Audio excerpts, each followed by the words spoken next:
کیمیائے سعادت part 68 I believe, although I'm not sure about it. اسی طرح اگر تو بیمار ہو اور ہلاک ہو جانے کا خطرہ ہو اور تعویذ لکھنے والا کہے کہ 1 روپیہ بھر چاندی دے تیرے اچھے ہونے کے واسطے، کاغذ پر تجھے ایک تعویذ لکھ دوں اور نقش کھینچ دوں، اگرچہ تجھ کو یہ ظن غالب بھی ہو کہ اس نقش کو تندرستی کے ساتھ کچھ نسبت نہیں، لیکن تو اپنے جی میں یہ کہے گا کہ شاید یہ سچ کہتا ہو، 1 روپیہ دینا سہل ہے۔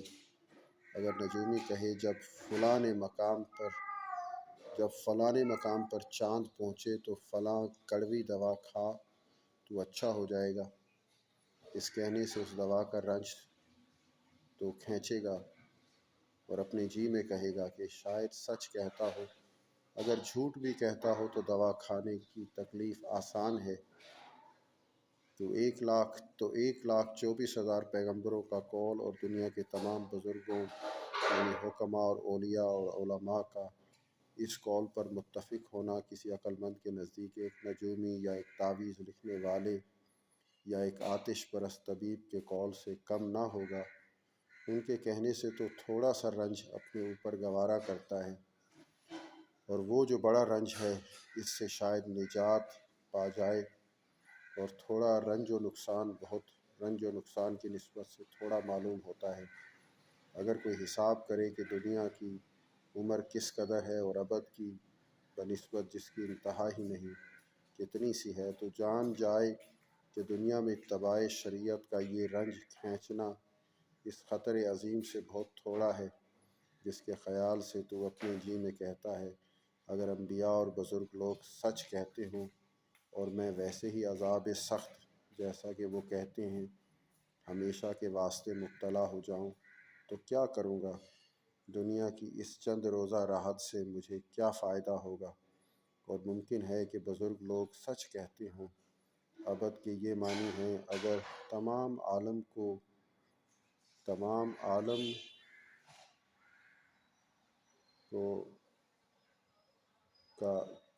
گن کے دانوں سے بھر دیں اور ایک چڑیا سے کہیں 1000 برس میں ایک ایک دانہ اس میں سے چکے تو وہ دانے سب تمام ہو جائیں گے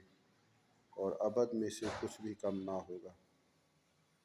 اگر اتنی مدت عذاب ہو، روحانی خواہ جسمانی خواہ خیالی، تو اے عزیز تو اسے کیوں کر جھیل سکے گا؟ ذرا غور تو کر دنیا کی عمر اس مدت ابد کے مقابلے میں کس قدر ہے۔ ایسا کوئی عقل مند نہ ہوگا اس امر میں خوب غور کرے، یہ نہ سمجھے گویا امر وہمی ہے، اس سے بچنے میں بالفعل رنج یقینی ہے، مگر اتنے بڑے خطر عظیم سے احتیاط کرنا، بچ کر چلنا واجب ہے، اس واسطے کہ لوگ سوداگری کے واسطے کشتی میں جو بیٹھتے ہیں، بڑے بڑے سفر کرتے ہیں، بہت رنج اٹھاتے ہیں، یہ مصیبت فقط گمان منفیت پر کھینچتے ہیں۔ تو اگرچہ اس احمق کو عذاب آخرت پر یقین نہیں، لیکن گمان ضعیف تو ہے،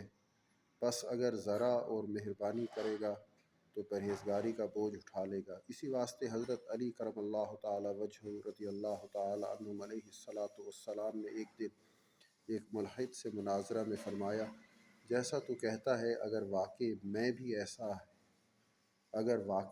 میں بھی ایسا ہے تو تو بھی جھوٹا، ہم بھی جھوٹے، اور اگر حقیقت میں ایسا ہے جیسا ہم کہتے ہیں تو ہم ہی فقط جھوٹے اور تو عذاب ابد میں مبتلا رہا۔ جناب امیر رضی اللہ تعالی عنہ نے یہ کلام جو ارشاد فرمایا تو اس کے قصور فہم کے موافق فرمایا، نہ یہ کہ معاذ اللہ آپ کو خود کچھ شک تھا، آپ سمجھے کہ جو یقین کا راستہ ہے وہ اس ملحد کی سمجھ میں نہ آئے گا۔ اس بیان سے یہ معلوم ہوا کہ جو شخص دنیا میں زاد آخرت کے سوا اور کسی چیز کے ساتھ مشغول ہے وہ بڑا احمق ہے، اور غفلت کرنا اور اس امور آخرت میں نا فکر کرنا اس کی حماقت کا سبب ہے۔